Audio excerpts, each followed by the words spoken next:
নমস্কার বন্ধুরা, Santu academy YouTube চ্যানেলে তোমাদের স্বাগত। তো দেখো, আজকে আমরা মডেল কোশ্চেন পেপার 12 নিয়ে আলোচনা করব। তো এর আগে 1 থেকে 11 পর্যন্ত যেসব সেটগুলো দিয়েছি, অবশ্যই তোমরা সেগুলো, যারা নিউ ভিউয়ার্স আছো, যারা এখনও দেখোনি কিন্তু আমার চ্যানেলের সাথে যুক্ত আছো, তারা অবশ্যই কিন্তু সেগুলো দেখে নিও।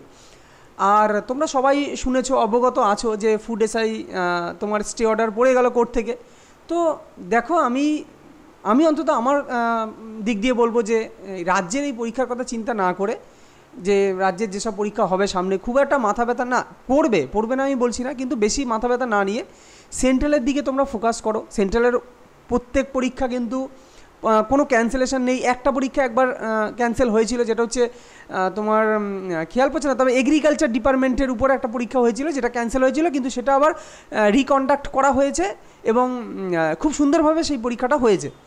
তো সেন্ট্রালের খুব একটা ক্যান্সেলেশন হয় না। তোমরা দেখো, সেন্ট্রালের প্রিপারেশন খুব ভালো। হ্যাঁ, দুই একটা দুর্নীতি ধরা হয়তো পড়ে, কিন্তু এরকম না যে তার জন্য সবাই সেই কি বলবো, সবারই সেই সমস্যা। যেমন রিসেন্ট তো এটাও শুনেছো যে এসএসসি নিয়ে 24,000 পুরো আউট হয়ে গেল। 2016 সালের পরীক্ষা, সেটা এখনও রিক্রুট তো দূরের কথা, পুরো ক্যান্সেল প্যানেল বাদ। তাহলে অবস্থা বুঝতে পারছো তো, বর্তমান রাজ্য সরকারের মানে আমাদের রাজ্যের পরিস্থিতি কোথায়। তো আমি এই কারণে তোমাদের বলবো যে তোমরা সেন্ট্রালের দিকে ঝোঁকো, সেন্ট্রালের পরীক্ষাগুলো ভালো করে দাও, মন দিয়ে দাও এবং সিরিয়াস পড়াশোনা করো। কম্পিটিশান বাড়বে, সারা জীবনই বাড়বে, কম্পিটিশান থাকবে, কিন্তু এর মধ্যে থেকে যে ঠিকমতো পড়বে সেই চাকরি পাবে।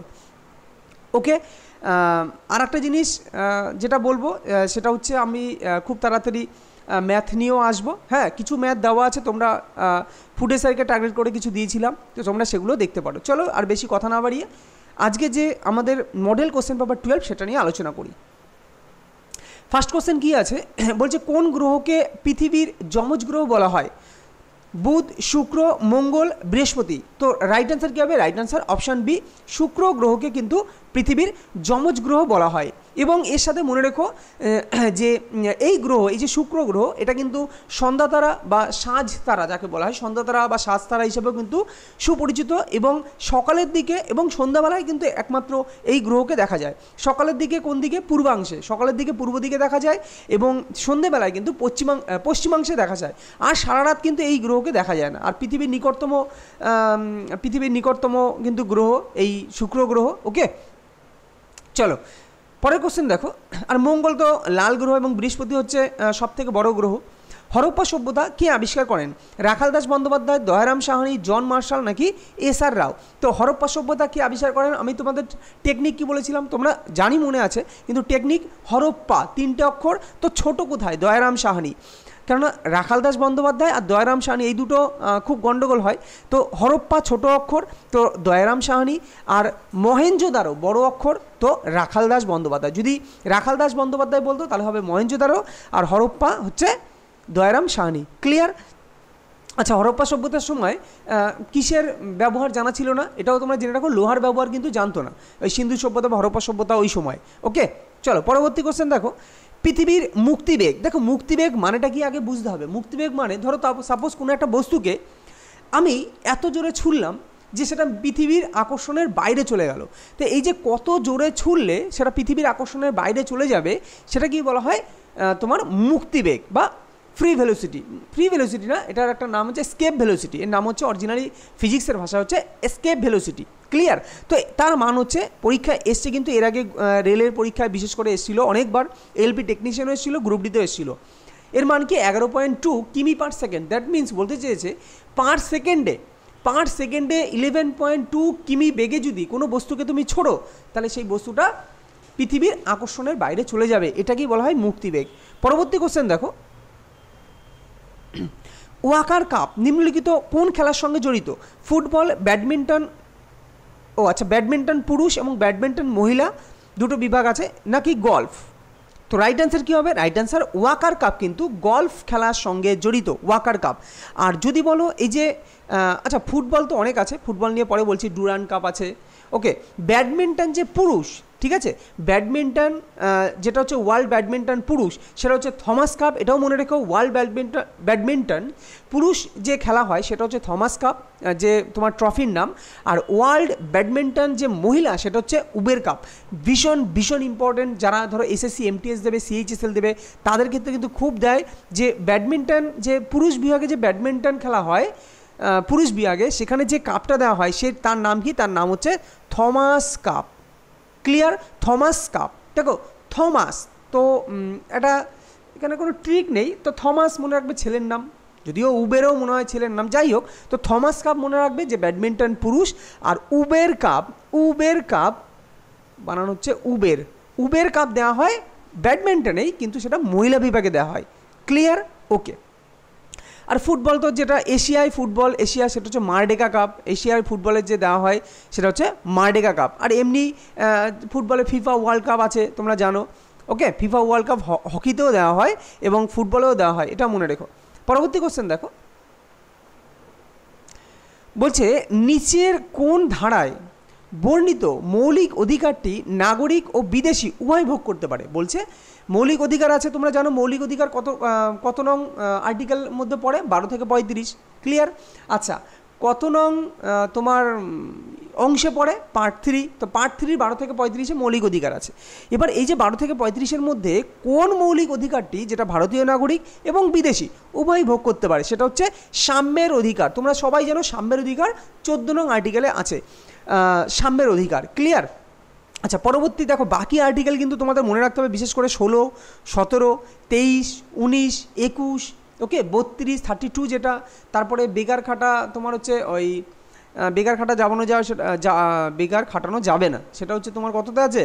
শিশু শ্রমিক যেটা, সেটা হচ্ছে 24 কি 23 ওরকম জায়গায় আছে। চলো পরবর্তী কোশ্চেন দেখো, নিম্নলিখিতদের মধ্যে শাক্যমুনি নামে পরিচিত কে? গৌতম বুদ্ধ, মহাবীর, ঋষভনাথ নাকি পার্শ্বনাথ? তো রাইট অ্যান্সার কী হবে? Right answer option A is a right answer, অর্থাৎ গৌতম বুদ্ধ কিন্তু শাক্যমুনি নামে পরিচিত। অ্যাকচুয়ালি তার যে পিতা ছিলেন, তার পিতা অ্যাকচুয়ালি শাক্য বংশের লোক ছিলেন, তো সেই দিক দিয়েও বিবেচনা করতে পারো তিনি শাক্যমুনি বা তথাগত নামে পরিচিত। এবং কোথায় জন্মগ্রহণ করেছিলেন? নেপালের কপিলাবস্তু নগরে লুম্বিনী নামক স্থানে কিন্তু তিনি জন্মগ্রহণ করেন বুদ্ধদেব, তাই কি না? তার পিতা ছিলেন কোথায়? তার পিতা ছিলেন শুদ্ধোধন। এবং একটা জিনিস মনে রেখো, তার ছেলের নাম তো তোমরা জানো রাহুল। এবং যে জিনিসটা আমি বলতে চাইছি সেটা শোনো, সেটা হচ্ছে এটাই যে তিনি যে গৃহত্যাগ করেছিলেন কত বছর বয়সে? মাত্র 29 বছর বয়সে তিনি যে গৃহত্যাগ করেছিলেন, সেই গৃহত্যাগকে কী বলা হয়? পরীক্ষায় বারবার এসছে, সেটাকে বলা হয় মহাভিনিষ্ক্রমণ। ক্লিয়ার? আর তিনি যে প্রথম উপদেশ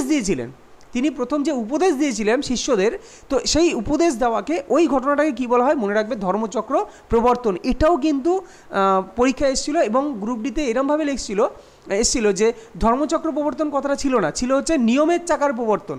তো নিয়মের চাকার প্রবর্তন, ধর্মচক্র প্রবর্তন ব্যাপারটা একই। ক্লিয়ার? তো এই জিনিসগুলো, এবং তিনি মারা যান কোথায়? তোমার হচ্ছে যথাসম্ভব বিহারের নাকি উত্তরপ্রদেশের মনে হয় কুশীনগরে, নাকি বিহারের, না উত্তরপ্রদেশের কুশীনগরে। ঠিক আছে, তিনি কিন্তু মহাপরিনির্বাণ লাভ করেন বা মারা যাওয়াকে তাকে বলা হয় মহাপরিনির্বাণ। তো এই জিনিসগুলো কিন্তু মনে রাখতে হবে। আচ্ছা, আর একটা গুরুত্বপূর্ণ কথা বলি, তিনি যে রথে চড়ে তিনি এই যে কি বলবো, এই যে গৃহত্যাগ করেন বা যাই হোক সত্যের সন্ধানে যে গৃহত্যাগ করেন, যে রথে চড়ে, সেই রথের যে সারথি ছিলেন তার নাম ছিল চন্ন। এটাও কিন্তু পরীক্ষা আসে, তার নাম ছিল, বিশেষ এসএসসি এমটিএসের কিন্তু সিএইচএসএল খুব ফেভারিট কোশ্চেন, যে তিনি যে রথে চেপে গৃহত্যাগ করেছিলেন তার যে সারথি ছিলেন, সেই সারথির নাম হচ্ছে চন্ন, এবং যে ঘোড়া তিনি ব্যবহার করতেন সেই ঘোড়ার নাম হচ্ছে কণ্টক। তো এইগুলো বলে দিলাম, এগুলো মাথায় রেখো। ওকে, আর তোমরা জানো মহাবীর তো জানো জৈন ধর্মের প্রবর্তক। আর পার্শ্বনাথ কে ছিলেন? পার্শ্বনাথ ছিলেন হচ্ছে তোমার 23তম তীর্থঙ্কর, এবং গৌতম বুদ্ধ হচ্ছে 24তম, যার নাম 24তম তীর্থঙ্কর হচ্ছে গৌতম বুদ্ধ। পরবর্তী কোশ্চেন দেখো, ও সরি, ওটা গৌতম বুদ্ধ না, ওটা হচ্ছে তোমার মহাবীর হচ্ছে তোমার 24তম তীর্থঙ্কর। ওকে, ভুলে গৌতম বুদ্ধ বলে ফেলেছি। আচ্ছা, যাই হোক, নেক্সট কোশ্চেন দেখো, বলছে নিম্নলিখিতগুলির মধ্যে কোয়ার্টজাইট কোনটির রূপান্তর? মানে আমাদের শিলা তো আছে, আগ্নেয় শিলা, পাললিক শিলা, রূপান্তরিত শিলা।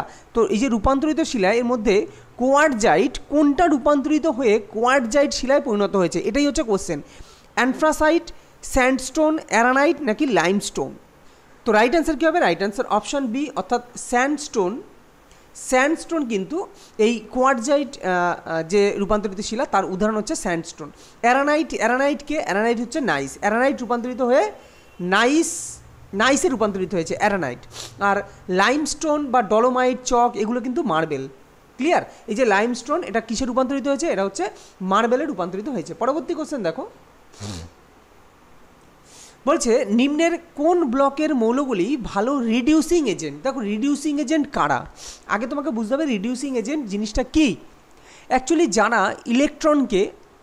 যারা ইলেকট্রন আচ্ছা আরও ক্লিয়ারিটি দিই, কিন্তু এটা একটা প্রায় 10 মিনিটের একটা ভিডিও করতে হবে। জারণ বিজারণ, তোমরা জানো জারণ বিজারণ অনেকেই কম বেশি জানো বা অনেকের জানো, কিন্তু বিষয়বস্তুটার গভীরতা তোমাদের কাছে কম হতে পারে, তো এটা আমি আলাদা করে বোঝাবো। কিন্তু এইটুকু বলে দিই যে রিডিউসিং এজেন্ট তারা হয় দ্যাট ইজ যারা তোমার জারক দ্রব্য বিজারক দ্রব্য। ক্লিয়ার? জারক দ্রব্য অক্সিডাইজিং এজেন্ট হয়। এবার তোমরা জিজ্ঞেস করবে স্যার জারক দ্রব্য তাহলে কী? কিন্তু দেখো এত ডিটেলসে একটা জায়গায় বোঝানো সম্ভব না, তো এইটুকু জানো যারা সাধারণত ধাতু যারা হয়, এইটুকু বলি, যারা ধাতু হয় মানে মেটাল হয় তারা ভালো রিডিউসিং এজেন্ট হিসাবে কাজ করে, এইটা শুধু মাথায় রাখো। এবার পর্যায় সারণী মেটাল কোন গ্রুপে আছে? মেটাল আছে তোমাদের বারবার করে বলি যে মেটাল আছে কোন গ্রুপে? গ্রুপ 1 আর গ্রুপ 2, ম্যাক্সিমাম গ্রুপ 1 আর গ্রুপ 2 সব থেকে ভালো মেটাল, তাই কি না? কিন্তু গ্রুপ ডিতে নেই, তোমার ডি ব্লকে যে মেটাল নেই তা না, 3 to 12 মধ্যেও মেটাল আছে, কিন্তু এরা হচ্ছে সবথেকে ভালো মেটাল। ক্লিয়ার? তাহলে রিডিউসিং এজেন্ট সবথেকে ভালো রিডিউসিং এজেন্ট নিশ্চয়ই 1 আর 2 এর মধ্যে থাকবে। তাহলে 1 আর 2 এরা কোন ব্লকের মৌল? 1 এবং 2 এরা কোন ব্লকের মৌল? আমি শিখিয়ে দিয়েছিলাম এগুলো, যারা এখনও দেখোনি তারা প্রিভিয়াস যে সেটগুলো দিয়েছি সেগুলো কিন্তু দেখে নিও। এরা হচ্ছে এই যে 1 আর 2 হচ্ছে এস ব্লকের মৌল। তো এইভাবে কিন্তু অ্যাকচুয়ালি মনে রাখতে হয়, এগুলো মুখস্থের কিছু নেই। তো রাইট অ্যান্সার কী হবে? Option A is right answer, অর্থাৎ এস ব্লক। এস ব্লকের যেসব মৌল আছে তারা কিন্তু ভালো রিডিউসিং এজেন্ট হিসাবে কাজ করে। ক্লিয়ার? পরবর্তী কোশ্চেন দেখো, যদি বলো অক্সিডাইজিং এজেন্ট কারা কাজ করে, তখন মনে রাখবে পি ব্লকের মৌল ভালো অক্সিডাইজিং এজেন্ট হিসেবে কাজ করে। ওকে, পরবর্তী, নিম্নের কোন খেলোয়াড়কে ইন্ডিয়ান এক্সপ্রেস নামে ডাকা হয়? পেলে, মেজর ধ্যানচাঁদ, মহেশ ভূপতি নাকি মিলখা সিং? তো রাইট অ্যান্সার কী হবে? রাইট অ্যান্সার অপশান সি, অর্থাৎ মহেশ ভূপতিকে কিন্তু কি বলা হয়? Indian express. মহেশ ভূপতিকে বলা হয় ইন্ডিয়ান এক্সপ্রেস। মিলখা সিংকে জানো উড়ন্ত শিখ বলা হয়।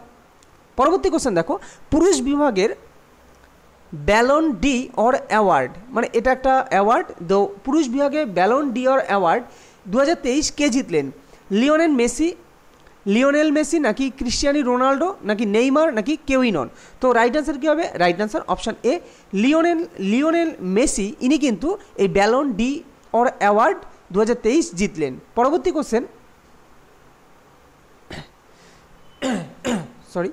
প্রতিহার বংশের প্রতিষ্ঠাতাকে? প্রথম নাগভট্ট, মিহিরভোজ, মহেন্দ্রপাল নাকি রাজাশেখর? তো রাইট অ্যান্সার কী হবে? Right answer option A is the right answer, অর্থাৎ প্রতিহার বংশের প্রতিষ্ঠাতা হচ্ছে প্রথম নাগভট্ট। আর মিহিরভোজ কে ছিলেন? যদি বলা হয় মিহিরভোজ কে ছিলেন, মিহিরভোজ কিন্তু এই প্রতিহার বংশের শ্রেষ্ঠ রাজা ছিলেন মিহিরভোজ, আর প্রতিষ্ঠাতা ছিলেন প্রথম নাগভট্ট। প্রতিহার বংশ কিন্তু গ্রুপ ডিতে আগেরবার এসেছিল।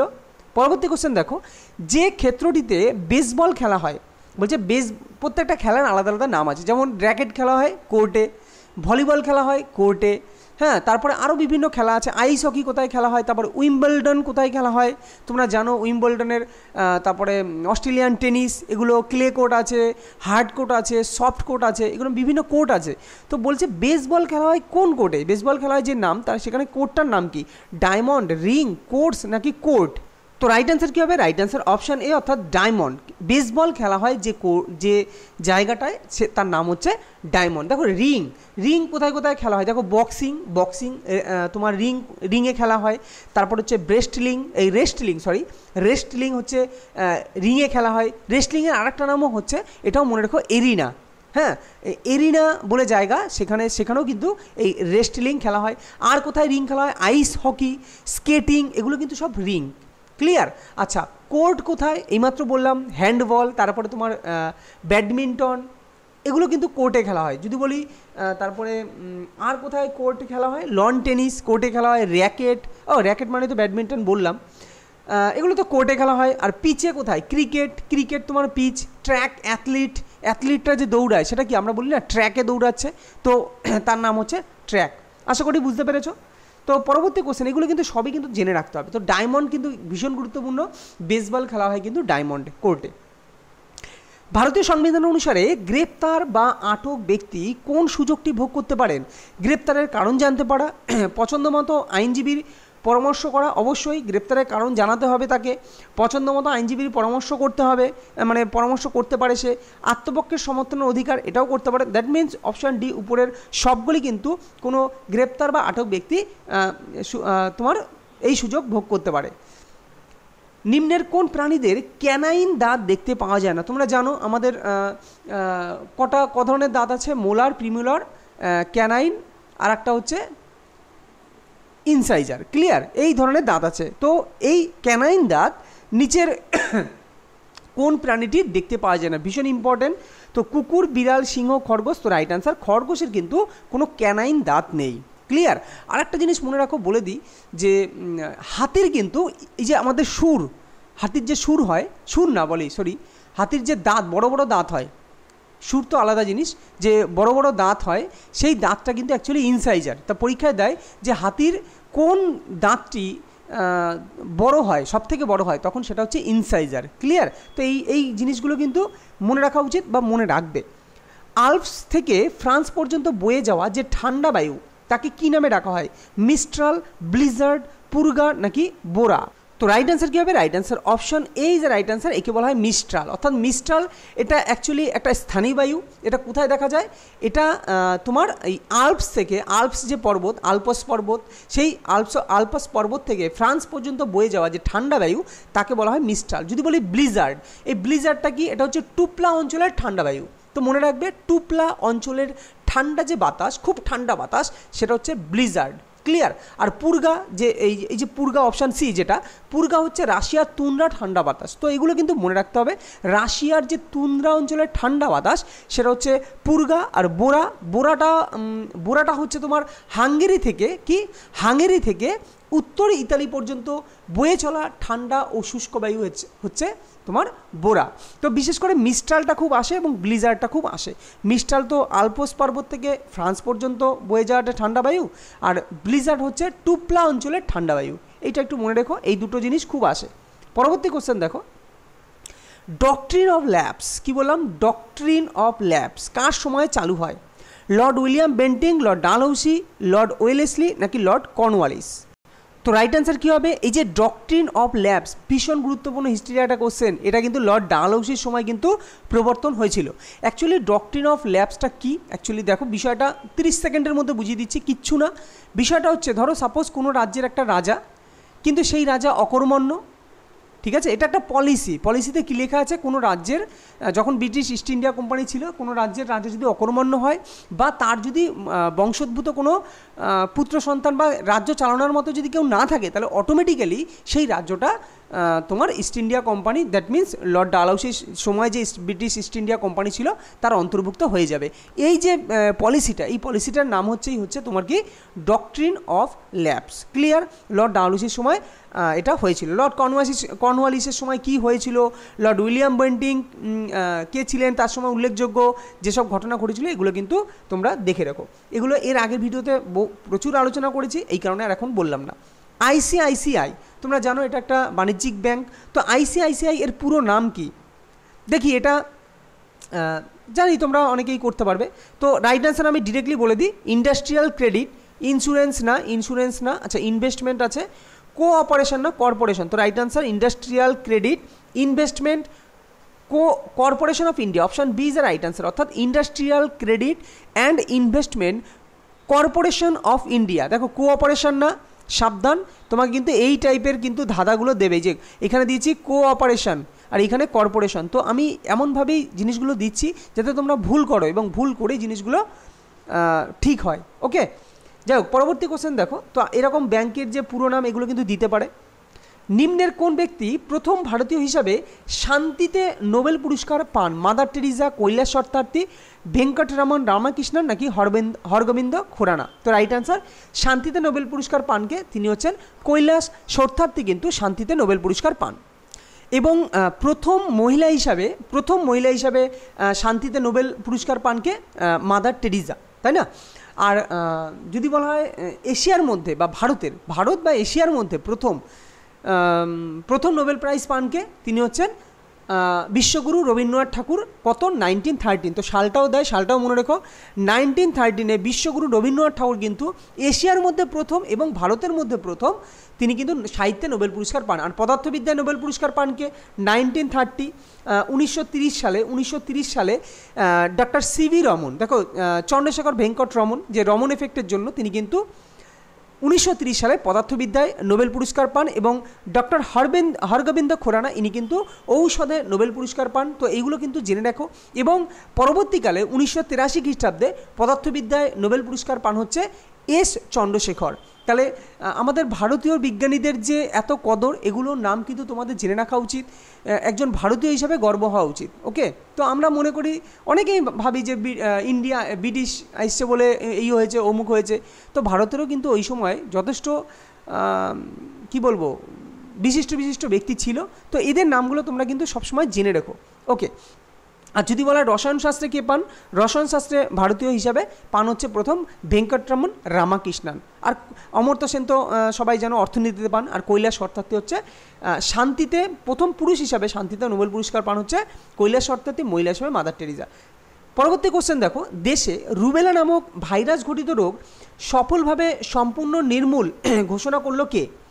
নেপাল, ভারত, ভুটান নাকি শ্রীলঙ্কা? তো রাইট অ্যান্সার কী হবে? Right answer option number C is a right answer, অর্থাৎ ভুটান কিন্তু এই দেশে যে রুবেলা নামক ভাইরাস, এই রোগ সেটা সম্পূর্ণভাবে নির্মূল ঘোষণা করলো হচ্ছে ভুটান। পরবর্তী কোশ্চেন দেখো, নেক্সট কোশ্চেন, নিম্নের কোন গ্যাসকে মার্স গ্যাস বলা হয়?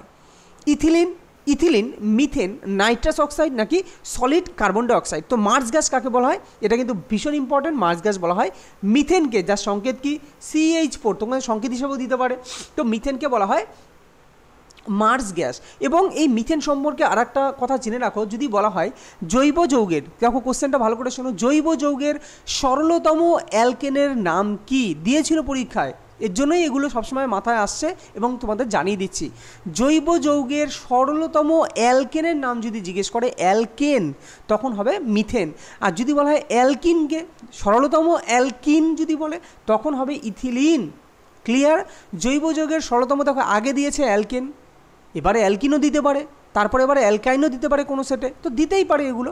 তো সরলতম অ্যালকিন যদি বলে তখন হবে ইথিলিন। আর যদি বলে সরলতম অ্যালকাইন, তখন হবে অ্যাসিটিলিন। নামটা বলে দিলাম, অ্যাসিটিলিন, যার সংকেত হচ্ছে, এর আর একটা নাম হচ্ছে ইথাইন। তো ইথাইন আর অ্যাসিটিলিন একই কথা। তো এরা হচ্ছে জৈব যৌগের সরলতম অ্যালকাইন। ক্লিয়ার? আচ্ছা, নাইট্রাস অক্সাইড কি? নাইট্রাস অক্সাইড কিন্তু বলা হয় লাফিং গ্যাস। আর সলিড কার্বন ডাইঅক্সাইডকে কী বলা হয়? সলিড কার্বন ডাইঅক্সাইডকে বলা হয় শুষ্ক বরফ। ক্লিয়ার? শুষ্ক বরফ। ওকে, আর ইথিলিন আর একটা জিনিস মনে রাখো, যে যদি বলা হয় এটি গ্যাসীয় হরমোনের উদাহরণ দাও যেটা ফল পাকাতে কাজে লাগে, সেটা হচ্ছে ইথিলিন হচ্ছে একটা গ্যাসীয় হরমোন যেটি ফল পাকাতে কাজে লাগে। পরবর্তী কোশ্চেন দেখো, পৃথ্বী সিরিজের কোন ক্ষেপণাস্ত্রটি বিশেষ করে নৌবাহিনীর জন্য তৈরি করা হয়েছিল? পৃথ্বী সিরিজের সবটা তো নৌবাহিনীর জন্য তৈরি করা হয়নি, তো কোন ক্ষেপণাস্ত্রটি তোমার নৌবাহিনীর জন্য তৈরি করা হয়েছিল? পৃথ্বী 1, পৃথ্বী 2, পৃথ্বী 3 নাকি পৃথ্বী 4? তো রাইট অ্যান্সার পৃথ্বী 3 কিন্তু বিশেষ করে নৌবাহিনীর জন্য তৈরি করা হয়েছিল। পরবর্তী কোশ্চেন দেখো, এইখানে ত্রিশূল কোনটা ব্যালিস্টিক ক্ষেপণাস্ত্র, কোনটা ক্রুজ মিসাইল, এগুলো কিন্তু তোমরা দেখে রাখো। ওকে, যেমন তোমার ক্রুজ মিসাইল হচ্ছে যেমন রাশিয়া আর ভারত মিলে যেটা তৈরি করেছে ব্রহ্মোস মিসাইল। তো ব্রহ্মোস কিন্তু অ্যাকচুয়ালি ক্রুজ মিসাইল, তো এটা হচ্ছে সুপারসনিক ক্রুজ মিসাইল অ্যাকচুয়ালি। আর একটা ক্রুজ মিসাইল হচ্ছে তোমার যত সম্ভব পৃথ্বী, তো ব্যালিস্টিক মিসাইল, ক্রুজ মিসাইল আরও আছে, ত্রিশূল যত সম্ভব ক্রুজ মিসাইল। তো এইগুলো কিন্তু তোমরা এর সাথে সাথে কিন্তু পড়ে রেখো, আমি ভিডিওর মাধ্যমে এগুলো তুলে ধরবো আস্তে আস্তে। পরবর্তী কোশ্চেন, নিম্নলিখিত কোন অধিবেশনে পূর্ণ স্বরাজের দাবি তোলা হয়? পুনা অধিবেশন, লাহোর অধিবেশন, লখনৌ অধিবেশন, হরিপুরা অধিবেশন। তো রাইট অ্যান্সার কি? রাইট অ্যান্সার কিন্তু অপশন বি, লাহোর অধিবেশনে কিন্তু প্রথম স্বরাজ্যের দাবি তো তোলা হয়েছিল। তোমরা জানো 1907 দাদাভাই নৌরোজি যখন ছিলেন তিনি প্রথম তুলেছিলেন স্বরাজ জন্মগত অধিকার, কিন্তু পূর্ণ স্বরাজ্যের দাবি তোলা হয় কিন্তু লাহোর অধিবেশনে। এবং যদি বলা হয় কে তুলেছিলেন, তো জওহরলাল নেহরু, আমাদের প্রধানমন্ত্রী, তোমার জওহরলাল নেহরু তখন প্রধানমন্ত্রী হয়নি, যাই হোক, জওহরলাল নেহরু কিন্তু এই লাহোর অধিবেশনে কিন্তু পূর্ণ স্বরাজের দাবি তুলেছিলেন। পরবর্তী কোশ্চেন দেখো, স্বাধীন ভারতের প্রথম কত সালে বিমুদ্রাকরণ করা হয়েছিল? প্রথম বিমুদ্রাকরণ কথা হয়েছিল কত? 1971, 1976, 1978 নাকি 1979 মানে 1979? তো রাইট অ্যান্সার কী হবে? Right answer option number C is a right answer, অর্থাৎ 1978 সালে কিন্তু প্রথম বিমুদ্রাকরণ করা হয় 1978 সালে। এবং দেখো এইখানে একটা জিনিস বলি যে বিমুদ্রাকরণ করার সময়, বিমুদ্রাকরণ মানে নিশ্চয়ই বুঝতে পেরেছো, অ্যাকচুয়ালি এই যে আমাদের নরেন্দ্র মোদী স্যার, প্রধানমন্ত্রী নরেন্দ্র মোদী 2016 সালের 8ই নভেম্বর যে রাতে প্রায় কটার সময়, ওই 8টা থেকে 8:30টার মধ্যে সে এসে বললো না যে কাল থেকে, মানে তোমার 8ই নভেম্বর ছিল, তোমার 9 নভেম্বর থেকে কি হবে, 9 নভেম্বর থেকে তোমার 500, 1000 টাকার নোট বাতিল ঘোষণা করেছিল। এটা কি বলা হয়? বিমুদ্রাকরণ। ক্লিয়ার? তো সেটা 1978 কিন্তু প্রথম বিমুদ্রাকরণ করা হয়েছিল। এবং সেখানে কিন্তু কী কী নোট ছিল, পরীক্ষা আসতে পারে, 1000 টাকা, 5000 টাকা আর 10,000 টাকার নোট কিন্তু আগে ছিল, এবং সেটারই বিমুদ্রাকরণ করা হয়েছিল। আর আমাদের তারপরে বিমুদ্রাকরণ এই হয়েছিল 2016 সালে, তার মাঝখানে হয়েছিল কিন্তু আমার খেয়াল নেই, কিন্তু 2016 সালেরটা ইম্পর্টেন্ট, 8ই নভেম্বর, 2016 8ই নভেম্বর। এর আগের ভিডিওতে বলেছিলাম 2016 সালে বলেছিল, 2017 মনে চালু, কিছুটা ভুল বলেছিলাম নাকি সেটা তোমরা দেখে নিও, কিন্তু এখন বলছি যেটা ঠিক, 2016 সালের 8ই নভেম্বর উনি প্রধানমন্ত্রী নরেন্দ্র মোদী এসে রাত 8টা থেকে 8:30টার মধ্যে বলেছিল 500, 1000 টাকার নোট বাতিল ঘোষণা করেছিল, এবং 9 তারিখ থেকে সেটা কার্যকর হয়। তার মানে 2016 সালেই কিন্তু বিমুদ্রাকরণটা হয়েছিল। পরবর্তী কোশ্চেন দেখো, ভারতীয় বিমান বাহিনীর দক্ষিণ কমান্ড এর সদর দপ্তর কোথায়? এর আগে দেখো পশ্চিম কমান্ড দিয়েছিলাম হয়তো, এখন আজকে দিচ্ছি দক্ষিণ কমান্ড, এরপরে কোনো ভিডিওতে পূর্ব মধ্য কমান্ড এইসব দেবো। ক্লিয়ার? তো সব ভিডিওর মাধ্যমে এগুলো কিন্তু তোমাদের ক্লিয়ার হয়ে যাবে। তো রাইট অ্যান্সার কী হবে? দক্ষিণ কমান্ড নিউ দিল্লি, তিরুবনন্তপুরম, এলাহাবাদ নাকি শিলং? তো রাইট অ্যান্সার কী হবে? Right answer option number B, তাই কি না? বি, তিরুবনন্তপুরম কিন্তু তোমার দক্ষিণ কমান্ড অবস্থিত। পরবর্তী কোশ্চেন দেখো, বলছে জনগণের কোষাগার এর অভিভাবক কে? এর অভিভাবক কাকে বলা হয়? Attorney general, controller and auditor general, union public service commission নাকি নির্বাচন কমিশন? তো জনগণের কোষাগার কাকে বলা হয়? তো রাইট অ্যান্সার অপশান বি, অর্থাৎ কন্ট্রোলার অ্যান্ড অডিটর জেনারেলকে বলা হয় জনগণের কোষাগার। ভীষণ ইম্পর্টেন্ট। আচ্ছা, অ্যাটর্নি জেনারেল কার দ্বারা নিয়োগ হয় বলো তো? অ্যাটর্নি জেনারেল কিন্তু নিয়োগ হয় তোমার রাষ্ট্রপতি দ্বারা। ক্লিয়ার? অ্যাটর্নি জেনারেল নিয়োগ হয় রাষ্ট্রপতি যারা, ঠিক সেরকমই অ্যাডভোকেট জেনারেল, মানে রাজ্যের ক্ষেত্রে হয় অ্যাডভোকেট জেনারেল, আর কেন্দ্রের ক্ষেত্রে হয় অ্যাটর্নি জেনারেল। ওকে, তো অ্যাটর্নি জেনারেল যেটা কেন্দ্রের ক্ষেত্রে, তিনি নিয়োগ হন রাষ্ট্রপতি দ্বারা, আর ঠিক রাজ্যপাল দ্বারা তোমার অ্যাডভোকেট জেনারেল নিয়োগ হয়। ওকে, আর একটা জিনিস আমি বলি, বর্তমানে এটা তোমাদের হোমওয়ার্ক দেওয়া, তাহলে প্রত্যেকটা ভিডিওতেই একটা করে হোমওয়ার্ক দিই। সরি, যেটা হচ্ছে এই যে CAG, controller and auditor general, এই ক্যাগের বর্তমান ক্যাগের সেক্রেটারি কে, মানে বর্তমানে ক্যাগে কে আছেন, এটা তোমরা আমাকে কমেন্টে জানিও। পরবর্তী কোশ্চেন দেখো, ভারতের কোনো অঙ্গরাজ্যের নাম ও সীমানা পরিবর্তন করা যায় যদি সংশোধনটি পাস হয়? মানে আমি ধরো কোনো সরকার মনে করলো এই অঙ্গরাজ্যের নাম ও সীমানা পরিবর্তন করবে, তাহলে এটা এই সংশোধনীটি কোথায় পাস হতে হবে? শুধু পার্লামেন্টের সাধারণ সংখ্যাগরিষ্ঠতায়, নাকি পার্লামেন্টের 2/3 সংখ্যাগরিষ্ঠতায়, নাকি পার্লামেন্টের 3/4 সংখ্যাগরিষ্ঠতায়, নাকি রাষ্ট্রপতির নির্দেশে? তো রাইট অ্যান্সার কী হবে? রাইট অ্যান্সার অপশান এ, অর্থাৎ পার্লামেন্টের সাধারণ যে সংখ্যাগরিষ্ঠতায়, মানে পার্লামেন্টে যখন ভোটাভুটি হবে, তো সাধারণ সংখ্যাগরিষ্ঠতায় কিন্তু এই অঙ্গরাজ্যের নাম ও সীমানা কিন্তু পরিবর্তন করা যায়, সেই বিল পাস হয় পার্লামেন্টের সাধারণ সংখ্যাগরিষ্ঠতায়। অস্ট্রেলিয়ার বনভূমি কী নামে পরিচিত? ডাউন্স, ক্যান্টারবেরি, মাঞ্চুরিয়ান নাকি পম্পাস? তো রাইট অ্যান্সার কী হবে? রাইট অ্যান্সার অপশান এ, অর্থাৎ ডাউন্স নামে কিন্তু পরিচিত এই অস্ট্রেলিয়ার যে বনভূমি, সেটা ডাউন্স নামে পরিচিত। যদি বলা হয় ক্যান্টারবেরি যে বনভূমি, এটা কোন দেশের? এটা নিউজিল্যান্ডের বনভূমি কিন্তু ক্যান্টারবেরি নামে পরিচিত। এবং মাঞ্চুরিয়ান, এটা কিন্তু রাশিয়ার বনভূমি। কি বললাম, ডাউনস অস্ট্রেলিয়া, ক্যান্টারবেরি হচ্ছে নিউজিল্যান্ড। একটু টেকনিক্যালি এগুলো বারবার পড়বে, দেখবে মুখস্থ হয়ে যাবে। ক্যান্টারবেরিকে নিউজিল্যান্ড, মাঞ্চুরিয়ান কোথায়, রাশিয়া, রাশিয়ার মাঞ্চুয়ারি। আর পম্পাস, পম্পাস এটা কোনটা, দক্ষিণ আমেরিকা, দক্ষিণ আমেরিকা পম্পাস, এবং উত্তর আমেরিকা হচ্ছে প্রেইরি।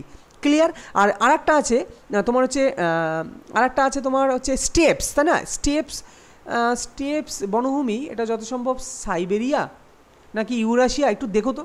স্টেপস, আচ্ছা তোমাদের এটাও দিলাম, স্টেপস বনভূমি কোথাকার, এটা স্টেপস তো বনভূমি না, স্টেপস তৃণভূমি মনে হয় যত সম্ভব, যাই হোক এটা কোথাকার, এটা একটু আমাকে কমেন্টে জানিও যদি তোমাদের জানা থাকে কারোর। খানটুম, খানটুম নিম্নলিখিত কোন রাজ্যের একটা শাস্ত্রীয় নৃত্য? খানটুম একটা শাস্ত্রীয় নৃত্য, এটা কোন রাজ্যের? মিজোরাম, কেরল, কর্ণাটক নাকি উত্তরাখণ্ড? তো রাইট অ্যান্সার কী হবে? রাইট অ্যান্সার অপশান এ, অর্থাৎ মিজোরামের কিন্তু একটি শাস্ত্রীয় নৃত্য, মিজোরাম যে রাজ্য তার শাস্ত্রীয় নৃত্য হচ্ছে খানটুম। আচ্ছা কেরলের শাস্ত্রীয় নৃত্য তোমরা সবাই জানো, যেটা হচ্ছে, আচ্ছা কেরলের কেরলের ওটা শাস্ত্রীয় নৃত্য না, ওটা কি কেরলের হচ্ছে কথাকুলি, তাই না, অন্ডের কুচু কুচু কেরলের কথা, যাই হোক, তো কেরলের হচ্ছে কথাকুলি। ওকে, আর একটা জিনিস আছে, কেরলের যেটা শাস্ত্রীয় নৃত্য, এটা তো কথাগুলি বললাম। ভারতনাট্যম কোথাকার? ভারতনাট্যম তামিলনাড়ু, বারবার বলি। কর্ণাটকের কি আছে? কর্ণাটকের ভীষণ গুরুত্বপূর্ণ, কর্ণাটকের হচ্ছে তোমার হাটারি, এটাও কিন্তু খুব ইম্পর্টেন্ট। আর কর্ণাটকের আরেকটা আছে যেটা হচ্ছে ইয়াক সাগনাং, এটাও কিন্তু তোমার পড়ে রেখো, ইয়াক সাগনাং এবং হাটারি কিন্তু একটা শাস্ত্রীয় নৃত্য কর্ণাটকের। পাঞ্জাবের ভাংড়া, হ্যাঁ, মেঘালয়ের লাহো, তারপরে গোয়ার মান্ডো, হিমাচল প্রদেশের খুব ইম্পর্টেন্ট এটাও আসে, হিমাচল প্রদেশের নটি, তাই না, নাট নটিন হিমাচল প্রদেশের, ওড়িশি, কর্ণাটকের ইয়াক সাগনাং আছে, অসমের বিহু আছে, তারপরে উত্তর ভারতের কত্থক আছে, মধ্যপ্রদেশের কার্মা আছে, মোহিনীআট্টম কোথায়? কেরালা আছে, কেরালার যেমন মোহিনীআট্টম সেরকম কথাগুলি, মণিপুরে মণিপুরি, নট নোটিল কোথায়? বিহার, রাউফ যে শাস্ত্রীয় নৃত্য সেটা কোথায় আছে? জম্মু কাশ্মীর। তো এগুলো কিন্তু সবসময় যতবার পড়বে না, যতবার এই কোশ্চেন পাবে, এই রিলেটেড কোশ্চেন পাবে, ততবার চেষ্টা করবে প্রত্যেকটা রাজ্যের একবার করে মনে করে নিতে, রিমাইন্ড করে নেবে। নিম্নের কোন কমিশনের ভিত্তিতে নীল চাষ রদ হয়? তোমরা জানো নীল চাষ শুরু করেছিল জোর করে ইংরেজরা, তো কোন কমিশনের ভিত্তিতে নীল চাষ রদ হয়? ইন্ডিগো কমিশন, তো নামের মধ্যে লুকিয়ে আছে, হরিশ মুখার্জি কমিশন, নীল কমিশন নাকি সাকারিয়া কমিশন? তখন নামের মধ্যে ইন্ডিগো, তাই না, ইন্ডিগো কমিশন। তো রাইট আনসার অপশান এই যে রাইট আনসার, অর্থাৎ ইন্ডিগো কমিশনের সুপারিশেই কিন্তু এই নীল চাষ রদ হয়েছিল। পরবর্তী কোশ্চেন দেখো, কততম ধারায় অর্থ কমিশনের কথা উল্লেখ আছে? অর্থ কমিশনের কথা উল্লেখ আছে কততম ধারায়? 280, 380, 368 নাকি 268? তো রাইট আনসার কী হবে? রাইট আনসার 280 নং আর্টিকেলে কিন্তু অর্থ কমিশনের কথা উল্লেখ আছে। 280 নং আর্টিকেল ভীষণ গুরুত্বপূর্ণ। অর্থ কমিশন যেটা মানিবিল আলাদা, অর্থ কমিশন আলাদা, ঠিক আছে, তো এটা কিন্তু 280 নং ধারায়। আচ্ছা, রাষ্ট্রসংঘের অছি পরিষদে মোট কতজন সদস্য থাকে? 15, 16, 14, 12। দেখো 15 সদস্য থাকে কোথায়, এটা তোমরা জানো, যেটা হচ্ছে তোমার সিকিউরিটি কাউন্সিল, সেখানে 15 জন মোট সদস্য থাকে, যেখানে তোমার ভেটো ক্ষমতা দেওয়ার ক্ষমতা আছে কার? এই 5 জন সদস্য, তোমরা জানো তারা কারা? রাশিয়া, ফ্রান্স, আমেরিকা, আর হচ্ছে কে আমেরিকা, চীন, আর একজন হচ্ছে রাশিয়া, ফ্রান্স, আমেরিকা, চীন, আর একটা হচ্ছে ইউনাইটেড কিংডম, তাই না, ইউকে। তো এদের কিন্তু ভেটো ক্ষমতা 5 জন স্থায়ী সদস্য থাকে আর 10 জন অস্থায়ী সদস্য থাকে। তাই এরা তো হচ্ছে এই 15 জন যে সদস্য থাকে সেটা তো সিকিউরিটি কাউন্সিলে গেল, কিন্তু বলছে অছি পরিষদ, অছি পরিষদে কজন সদস্য থাকে? তো রাইট অ্যান্সার হচ্ছে 14 জন। 14 জন সদস্য থাকে কিন্তু অছি পরিষদে। ক্লিয়ার। পরবর্তী কোশ্চেন দেখো, পিচ ব্লেন্ড নিচের কোনটির আকরিকের নাম? থোরিয়াম, ইউরেনিয়াম, প্লুটোনিয়াম নাকি লোহা? তো পিচ ব্লেন্ড হচ্ছে, ইউরেনিয়ামের আকরিক হচ্ছে পিচ ব্লেন্ড। থোরিয়ামের আকরিক কি পরীক্ষা আসে? মনোজাইট। মনোজাইট হচ্ছে থোরিয়ামের আকরিক, আর পিচ ব্লেন্ড কার? ইউরেনিয়ামের আকরিক। এবং এইখানে একটা কোশ্চেন দেয় যে এই যে ইউরেনিয়ামের আকরিক যেটা বললাম পিচ ব্লেন্ড, তো ইউরেনিয়ামের কোন আইসোটোপটি, পরীক্ষা কিন্তু এই কোশ্চেন দেয় যে ইউরেনিয়ামের কোন আইসোটোপটি নিউক্লিয় বিভাজন বিক্রিয়াতে ব্যবহার করা হয়, এটা কিন্তু পরীক্ষায় আসে। দেখো ইউরেনিয়ামের 235 আছে, 236 আছে এবং 238 আছে, এর মধ্যে কোন আইসোটোপ নিউক্লিয় বিভাজনে ব্যবহার করা হয়? তোমরা কমেন্টে জানাতে পারো, কমেন্টে জানিও, বা আমি অন্য কোনো ভিডিওর মাধ্যমে এই ব্যাপারগুলো আলোচনা করে দেবো ধীরে ধীরে। গঙ্গা নদীর গতিপথের সমগ্র দৈর্ঘ্যের মধ্যে, গঙ্গা নদীর গতিপথের টোটাল দৈর্ঘ্য তোমরা জানো, সমগ্র দৈর্ঘ্যের মধ্যে পশ্চিমবঙ্গের মধ্য দিয়ে কতটা প্রবাহিত হয়েছে? এই টাইপের কোশ্চেনও কিন্তু আসে। আসবে না কিছু বলা যায় না। তো পশ্চিমবঙ্গের মধ্য দিয়ে, তারপরে অন্যান্য জায়গার মধ্য দিয়ে জানো তোমরা প্রথমে পশ্চিমবঙ্গ কিছুটা, তারপরে আলাদা আলাদা আরও ডিভাইড হয়ে গেছে। তো কার মধ্যে দিয়ে কত অংশ গেছে যেগুলো ইম্পর্টেন্ট সেগুলো কিন্তু পড়ে রাখতে হবে। বলছে প্রায় 1450 মিটার নাকি প্রায় 520 কিলোমিটার, আচ্ছা কিলোমিটার, নাকি প্রায় 445 কিলোমিটার। তো কোনোটিই নয়। তো রাইট অ্যান্সার কী হবে? তো right answer option B is right answer, অর্থাৎ 520 কিলোমিটার কিন্তু পশ্চিমবঙ্গের মধ্য দিয়ে গেছে। দেখো এইখানে ছোট্ট করে বলি, গঙ্গা নদীর মোট দৈর্ঘ্য কত? মোট দৈর্ঘ্য 2525 কিলোমিটার, তাই না? মোট দৈর্ঘ্য 2525 কিলোমিটার মোট দৈর্ঘ্য। এর মধ্যে সবথেকে বেশি গেছে, অর্থাৎ 1450, এই 1450 কিলোমিটার গেছে উত্তরপ্রদেশ আর উত্তরাখণ্ডের মধ্য দিয়ে। ক্লিয়ার? 1450 কিলোমিটার গেছে উত্তরপ্রদেশ আর উত্তরাখণ্ডের মধ্যে দিয়ে, আর বিহারের মধ্যে দিয়ে গেছে হচ্ছে 445। এই যে 445 কিলোমিটার গেছে হচ্ছে বিহারের মধ্যে দিয়ে।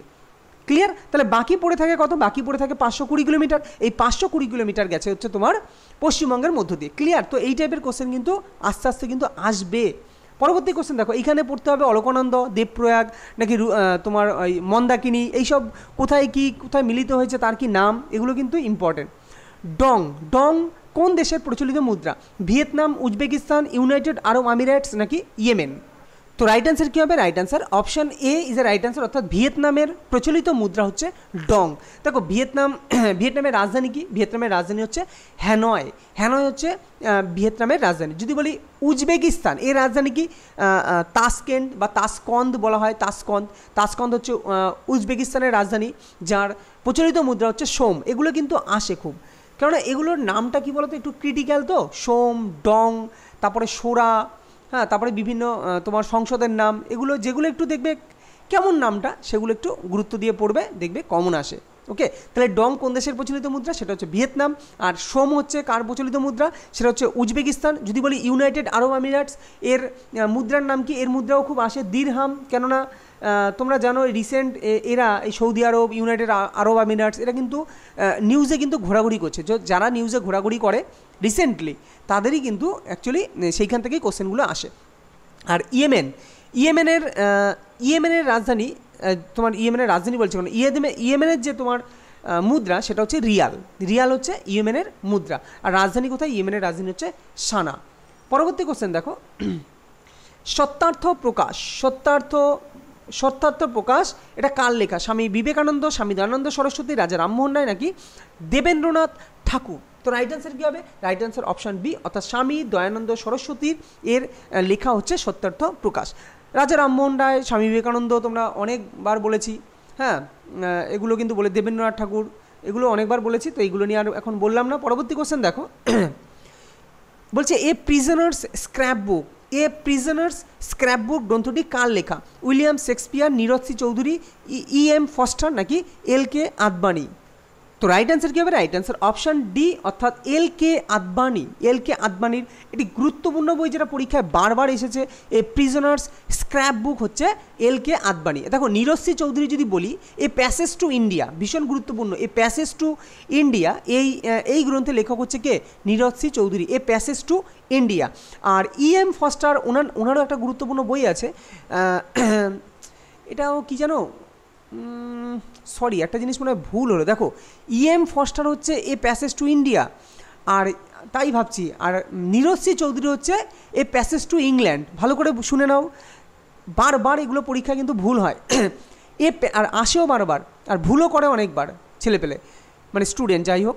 এ প্যাসেজ টু ইংল্যান্ড, যদি ইংল্যান্ড বলে তাহলে হবে তোমার নীরজ সি চৌধুরী, আর যদি বলে a passage to India E.M. Forster. দেখো E.M. ফস্টার ইংল্যান্ডের লোক, মানে একটু ব্রিটিশ টাইপের নাম E.M. ফস্টার, তো সে তো বই লিখবে ভারত সম্পর্কে না, সে মানে ধরে নাও এটা টেকনিক্যালি, তো ফস্টার ভারত সম্পর্কে লিখেছে, তার মানে কি প্যাসেজ টু ইন্ডিয়া।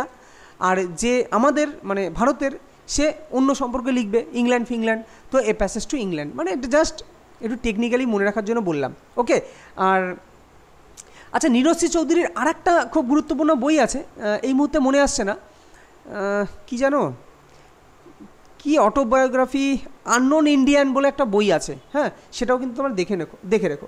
পরবর্তী কোশ্চেন দেখো, রাষ্ট্রপতি কোন বিলে তার সম্মতি বা স্বাক্ষর প্রদান করতে বাধ্য থাকেন? রাষ্ট্রপতি কোন বিলে তার সম্মতি বা স্বাক্ষর প্রদান করতে বাধ্য থাকেন? অর্থ বিল, সংবিধান সংশোধনী বিল, অর্থ বিল ও সংবিধান সংশোধনী বিল, নাকি সাধারণ, এটা বিল হবে, নাকি সাধারণ বিল? তো রাইট অ্যান্সার কী হবে? সাধারণ বিল। তো রাইট অ্যান্সার কী হবে? রাইট অ্যান্সার অপশান সি, অর্থাৎ অর্থ বিল এবং সংবিধান সংশোধনী এই উভয় বিলেই কিন্তু রাষ্ট্রপতি স্বাক্ষর দিতে বাধ্য থাকেন। দেখো এইখানে একটা জিনিস তোমাদের জানিয়ে রাখি, যে এই যে সংবিধান সংশোধনী বিল, কি বললাম? সংবিধান সংশোধনী বিল, এই বিলে রাষ্ট্রপতি স্বাক্ষর দিতে বাধ্য থাকবেন, সেটা কিন্তু 24 নং সংশোধনীর মাধ্যমে কিন্তু এটা বলা হয়েছে। কি বললাম? 24তম সংবিধান সংশোধনীর মাধ্যমে এই কথা বলা হয়েছে যে রাষ্ট্রপতি কোনো সংবিধান সংশোধনী বিলে স্বাক্ষর দিতে বাধ্য থাকবেন। 24তম সংবিধান সংশোধনী। খুব উচ্চ তাপমাত্রায় মাপা হয় কোন যন্ত্রের সাহায্যে? Thermometer, manometer, pyrometer, tachometer. তো রাইট অ্যান্সার হচ্ছে পাইরোমিটার যন্ত্রের সাহায্যে কিন্তু খুব উচ্চ তাপমাত্রা মাপা হয়। যেটা একটু বলি, যেটা কোথায় লাগানো হয়েছে, যেমন আমাদের যে সূর্য অভিযান হয়েছে, তাই না? সূর্য অভিযান অ্যাকচুয়ালি আদিত্য এল1। তো আদিত্য এল1 যেখানে সূর্যের যে টেম্পারেচার মাপা হবে সেটা খুব উচ্চ উষ্ণতা, তো সেখানে কিন্তু অ্যাকচুয়ালি পাইরোমিটার লাগানো হয়েছে। তো পরীক্ষা এরমও আসতে পারে যে আদিত্য এল1 সূর্যের তাপমাত্রা মাপার জন্য কোন যন্ত্র লাগানো হয়েছে? তো তার অ্যান্সার হচ্ছে পাইরোমিটার যন্ত্র। ক্লিয়ার? থার্মোমিটার দিয়ে কী করা হয়? দেহের উষ্ণতা মাপা হয়। ম্যানোমিটার দিয়ে কী করা হয়? গ্যাসের চাপ মাপা হয়। আর ট্যাকোমিটার দিয়ে বিমানের গতিবেগ মাপা হয়, ট্যাকোমিটার। ক্লিয়ার? পরবর্তী কোশ্চেন দেখো, নিচের কোনটি একটি জাতীয় উদ্যান যেটি এশিয়ার সিংহ সংরক্ষণের জন্য বিখ্যাত? এশিয়ার সিংহ সংরক্ষণের জন্য বিখ্যাত এরকম কোনটি নিচের জাতীয় উদ্যান, বা বাব্বর সিং এরম বলা হয়? কাজিরাঙ্গা জাতীয় উদ্যান, এটা হচ্ছে মানস হবে, মানস, ওকে, দন্তস্ব, মানস জাতীয় উদ্যান, যেটা অসমে আছে জানো, গির জাতীয় উদ্যান, আর জিম করবেট জাতীয় উদ্যান। তো রাইট অ্যান্সার কী হবে? রাইট অ্যান্সার কিন্তু এই গির যেটা হচ্ছে গুজরাটের গির। তো মিল আছে। তো গুজরাটের গির যে জাতীয় উদ্যান সেখানে কিন্তু এশিয়ার সিংহের জন্য কিন্তু বিখ্যাত। জিম করবেট জাতীয় উদ্যান কিন্তু ভারতের প্রথম জাতীয় উদ্যান, যেটা হচ্ছে উত্তরাখণ্ডে অবস্থিত, ওকে। আর কাজিরাঙ্গা, মানস, এটা কাজিরাঙ্গা কোথায়? কাজিরাঙ্গা হচ্ছে আসামে আছে না, আসামের কাজিরাঙ্গা, মানস আসামে আছে। পরবর্তী কোশ্চেন দেখো, বলছে মোট জাতীয় আয়, যেটা হচ্ছে গ্রস ন্যাশনাল প্রোডাক্ট, ওকে, মোট জাতীয় আয় যার নাম হচ্ছে গ্রস ন্যাশনাল প্রোডাক্ট, অর্থাৎ জিএনপি। খুব ভালো করে এটা শোনো, অর্থনীতির একটা গুরুত্বপূর্ণ কোশ্চেন, যেটা রেলে বিশেষভাবে দেয় এই কোশ্চেনগুলো। সম্পর্কে নিচের কোন সমীকরণটি সঠিক, যেখানে এক্স মানে হচ্ছে বিদেশে অবস্থিত দেশীয় নাগরিকদের আয়, মানে বিদেশে যারা আছে, আমাদের ভারতের যেসব নাগরিক বিদেশে আছে তাদের আয় কথা বলা হচ্ছে, আর এম মানে হচ্ছে দেশে অবস্থিত বিদেশি যে নাগরিক আছে তাদের আয় কথা বলা হচ্ছে। তাহলে এই সমস্ত ডেটা তোমাকে দিয়ে দিয়েছে, তাহলে বলতে নিচের কোন সমীকরণটির সাহায্যে জিএনপি মাপা হয়? তো রাইট অ্যান্সার কী হবে? তোমাদের রাইট অ্যান্সারটা আমি বলে দিলাম, ওকে। রাইট অ্যান্সার হচ্ছে অপশান এ।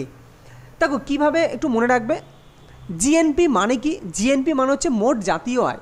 তাহলে মোট জাতীয় আয়, আমি নিশ্চয়ই যারা বিদেশের লোক এইখানে ইনকাম করছে তারা তো টাকাটা বিদেশে পাঠিয়ে দেবে, তাদের জায়গায় পাঠিয়ে দেবে, তাহলে আমি তাদের আয়টাকে আমি ক্যান্সেল করব, তাই কি না? তারা যে কাজের মাধ্যমে, দেখো আয়ের কথা বলেছে, তারা যে কর দিচ্ছে সেটার কথা বলেনি, যে কাজ মানে বিদেশের লোকেরা এখানে কাজ করতে এসে যেসব কর ফর দিচ্ছে সেটা বাদ দিয়ে তার যে নির্দিষ্ট আয় হচ্ছে সেই আয়টাকে কিন্তু এই জিএনপির আওতায় ধরা হয়, প্রথম কথা। ক্লিয়ার? তাহলে আমি নিশ্চয়ই বিদেশের যেসব লোক এইখানে আছে তাদের আয়টাকে আমি ভারতের জাতীয় আয়ের মধ্যে ধরবো না, তাহলে কাকে ক্যান্সেল করব? এমকে ক্যান্সেল করব, তাহলে এম হচ্ছে বিয়োগ হবে। এইভাবে কিন্তু মনে রাখতে হবে। দেখো অর্থনীতি, আমরা অনেকেই অর্থনীতির স্টুডেন্ট না, তোমরা অনেকেই জানো না, বা আমিও যে অর্থনীতি খুব ভালো জানি সেটা না, কিন্তু পরীক্ষা পারপাস যেটুকু জানতে হয়, একদম সহজ সত্যি কথা সবসময় বলা ভালো, পরীক্ষা পারপাস যেটুকু জানতে হয় সেটুকু আমরা জানি, এবং আমি যতটা জানি আমি তোমাদের দেওয়ার চেষ্টা করছি, সে আমার মতো করে জিনিসগুলোকে বোঝাচ্ছি। তো এই কারণে তোমরা এইভাবে মনে রাখো, দেখবে জিনিসগুলো মনে থাকবে, ওকে। তো এই যে এমটা তোমাকে বাদ দিতে হবে, ক্লিয়ার? তাহলে এম তোমার মাইনাস খুঁজতে হবে, কোথায় এম মাইনাস আছে, তো একটা অপশনেই এম মাইনাস আছে, তো দিস ইজ রাইট আনসার। আর যদি বলতো জিডিপি কি, তো জিডিপি হচ্ছে গ্রস ডোমেস্টিক প্রোডাক্ট, ক্লিয়ার? তো জিডিপি এইখান থেকেই জিডিপি বার করা হয়। তো জিডিপি বার করতে গেলে আবার দেখো এইখান থেকে আমি সমীকরণটাকে যদি সাজাই, যে জিডিপি মানে কি, তো জিডিপি ইকুয়াল টু কী লেখা যায়? জিডিপি ইকুয়াল টু আমি কী লিখতে পারি? জিডিপি ইকুয়াল টু জিএনপি, তাই কি না? তোমরা ক্যালকুলেশন মানে সমীকরণে এদিক ওদিক ইয়ে করলে কি হয় সেটা তো জানো। তাহলে জিডিপি মানে জিএনপি মাইনাস মানে প্লাস এম মাইনাস এক্স। তখন এই যে দেশের যে তোমার বিদেশে অবস্থিত যে দেশীয় নাগরিকদের আয় সেটা তখন বাদ দিতে হবে। ক্লিয়ার? এই হচ্ছে ফান্ডা। এই টেকনিক্যালি একটু মনে রাখলে জিনিসগুলো মনে থাকে। চলো পরবর্তী কোশ্চেন। বলছে ভারতীয় গণপরিষদের খসড়া কমিটি কবে গঠিত হয়েছিল? খসড়া কমিটি গঠিত হয়েছিল কবে বলেছে দেখো, 29শে আগস্ট 1947 নাকি 26শে মে 1948? দেখো রাইট অ্যান্সার কী হবে? তোমরা সবাই জানো 29শে আগস্ট, তো এটা নিয়ে সময় নষ্ট করার কোনো মানে নেই। 29শে আগস্ট 1947 সালে কিন্তু খসড়া কমিটি গঠিত হয়েছিল। আর যার মেম্বার ছিল ডক্টর বি আর আম্বেদকর। এবং খসড়া কমিটিতে কতজন মেম্বার ছিলেন সেটা কিন্তু টোটাল 7 জন মেম্বার ছিলেন খসড়া কমিটিতে। ক্লিয়ার? আচ্ছা, এইখানে যে 15ই আগস্ট 1946 না 26, তাহলে যাই হোক, এটা হচ্ছে খসড়া কমিটি নিয়ে বললাম। চলো পরবর্তী কোশ্চেন। দক্ষিণ মধ্য রেলের সদর দপ্তর কোথায়? রেল পড়ছো, রেলের ডিপার্টমেন্টে তোমরা সার্ভিস করে, তো রেলের কোশ্চেন আসবে না, এটা হতেই পারে না। তাহলে দক্ষিণ মধ্য রেলের সদর দপ্তর কোথায়? কলকাতা, নিউ দিল্লি, সেকেন্দ্রাবাদ নাকি চেন্নাই? তো রাইট অ্যান্সার কী হবে? Right answer option number C is a right answer, অর্থাৎ সেকেন্দ্রাবাদ কিন্তু দক্ষিণ মধ্য রেল। তো পূর্ব রেল, তারপরে আরও যেসব আছে পশ্চিম মধ্য রেল, হ্যাঁ দক্ষিণ মধ্য রেল তো বললাম, দক্ষিণ তোমার আরেকটা হচ্ছে তোমার কি বলে পূর্ব রেল আছে, পশ্চিম রেল আছে, হ্যাঁ দক্ষিণ মধ্য রেল আছে, পূর্ব মধ্য রেল আছে। তো এগুলো কিন্তু অবশ্যই দেখে রেখো। নিম্নলিখিতদের মধ্যে কাকে বার্ড অফ হ্যাভেন নামে ডাকা হয়? বিসমার্ক, বালগঙ্গাধর তিলক, শেক্সপিয়ার নাকি লালা লাজপত রায়? তো রাইট অ্যান্সার কী হবে? Right answer option C is a right answer, অর্থাৎ শেক্সপিয়ারকে কিন্তু এই বার্ড অফ হ্যাভেন বলা হয়। তো দেখো বিসমার্ককে কী বলা হয়? বিসমার্ককে বলা হয় ম্যান অফ ব্লাড বিসমার্ক। আর বালগঙ্গাধর তিলককে কী বলা হয়? লোকমান্য, তোমরা জানো। লালা লাজপত রায়কে কী বলা হয়? শেরি পাঞ্জাব বা লায়ন অফ পাঞ্জাব। পরবর্তী কোশ্চেন দেখো। জনমসাথী নিম্নলিখিত কোন শিখ গুরুর আত্মজীবনী? ভীষণ গুরুত্বপূর্ণ কোশ্চেন। জনমসাথী কোন শিখ গুরুর আত্মজীবনী? গুরু নানক, গুরু অর্জুন নাকি গুরু তেগ বাহাদুর নাকি গুরু গোবিন্দ সিং? তো রাইট অ্যান্সার কী হবে? রাইট অ্যান্সার অপশান এ, অর্থাৎ গুরু নানক তোমরা জানো। গুরু নানকের আত্মজীবনী হচ্ছে জনমসাথী। এই গুরু তেগ বাহাদুরকে কে হত্যা করেছিলেন? ঔরঙ্গজেব। এটাও পরীক্ষায় আসে। পরবর্তী কোশ্চেন দেখো। অ্যাডভোকেট জেনারেল কার দ্বারা নিযুক্ত হন? এইমাত্র বললাম অ্যাডভোকেট জেনারেল, সেটা কে হয়? রাজ্যের ক্ষেত্রে। তা রাজ্যের ক্ষেত্রে কী হবে? রাজ্যের ক্ষেত্রে রাজ্যপাল। আর রাষ্ট্রপতি কাকে নিয়োগ করেন? রাষ্ট্রপতি নিয়োগ করেন হচ্ছে অ্যাটর্নি জেনারেল। পরবর্তী কোশ্চেন দেখো। নিম্নের কোন দিনটি বিশ্ব অরণ্য দিবস হিসেবে পালন করা হয়? 21শে মার্চ, 22শে মার্চ, 23শে মার্চ নাকি 24শে মার্চ? তো রাইট অ্যান্সার কী হবে? Right answer option A is a right answer, অর্থাৎ 21শে মার্চ কিন্তু বিশ্ব অরণ্য দিবস। 22শে মার্চ কি? 22শে মার্চ বিশ্ব জল দিবস, ওয়াটার ডে, তাই না? আবহাওয়া দিবস হচ্ছে 23শে মার্চ, এবং 24শে মার্চ কি? 24শে মার্চ হচ্ছে বিশ্ব যক্ষা দিবস হচ্ছে 24শে মার্চ। আর 23শে মার্চ কি বললাম? আবহাওয়া দিবস, যেটা হচ্ছে মেট্রোলজিক্যাল ডে, তাই না? World meteorological day. কারণ ইংলিশ টার্ম তোমাদের জানতে হবে, ইংলিশও দিতে পারে। উদ্বোধন পত্রিকার সম্পাদককে? উদ্বোধন স্বামী বিবেকানন্দ, বীরেন্দ্রনাথ চট্টোপাধ্যায়, মহাত্মা গান্ধী নাকি দেবেন্দ্রনাথ ঠাকুর? তো রাইট অ্যান্সার কী হবে? Right answer option A, Swami Vivekananda কিন্তু এই উদ্বোধন পত্রিকার সম্পাদক। পরবর্তী কোশ্চেন। মহাত্মা গান্ধী তোমরা জানো হরিজন পত্রিকার সম্পাদক। পরবর্তী কোশ্চেন। মাউন্ট এভারেস্ট জয়ী প্রথম ভারতীয় মহিলাকে? সন্তোষ যাদব, লীলা শেঠ, বাচেন্দ্রী পাল নাকি বিজয়লক্ষ্মী পণ্ডিত? তো রাইট অ্যান্সার কী হবে? রাইট অ্যান্সার অপশান সি, তিনি কিন্তু বাচেন্দ্রী পাল হচ্ছে মাউন্ট এভারেস্ট জয়ী প্রথম মহিলা। দেখো এইখানে একটা কোশ্চেন আছে, আমি কিন্তু সন্তোষ যাদবও দিয়েছি, ইনিও কিন্তু মহিলা, কিন্তু মনে রাখবে মাউন্ট এভারেস্টে দুবার ওঠা প্রথম মহিলা যদি বলা হয় তখন আনসার হবে কি? সন্তোষ যাদব। ক্লিয়ার? মাউন্ট এভারেস্ট জয়ী দুবার ওঠা মহিলা, দুবার উঠেছেন, তখন অ্যান্সার হবে সন্তোষ যাদব। আর একবার মানে প্রথম মহিলা তিনিকে বাচেন্দ্রী পাল। ক্লিয়ার? এবং প্রথম মহিলা প্রধানমন্ত্রী তোমরা জানো ভারতের, সেটা হচ্ছে শ্রীমতী ইন্দিরা গান্ধী। এবং লীলা শেঠ যদি বলি, লীলা শেঠ দিয়েছি মিসেস লীলা শেঠ, তিনি কিন্তু হাইকোর্টে দেখো, সুপ্রিম কোর্ট না, সুপ্রিম কোর্টে কে? ফতেমা বিবি, তাই না? সুপ্রিম কোর্টে ফতেমা বিবি, কিন্তু হাইকোর্টে প্রথম যে মহিলা বিচারপতি তিনি হচ্ছেন লীলা শেঠ। ক্লিয়ার? আর বিজয়লক্ষ্মী পণ্ডিত কে ছিলেন? বিজয়লক্ষ্মী পণ্ডিত ছিলেন রাষ্ট্রসংঘের সাধারণ সভার প্রথম মহিলা সভাপতি। রাষ্ট্রসংঘের সাধারণ সভার প্রথম মহিলা সভাপতি ছিলেন বিজয়লক্ষ্মী পণ্ডিত। পরবর্তী কোশ্চেন দেখো।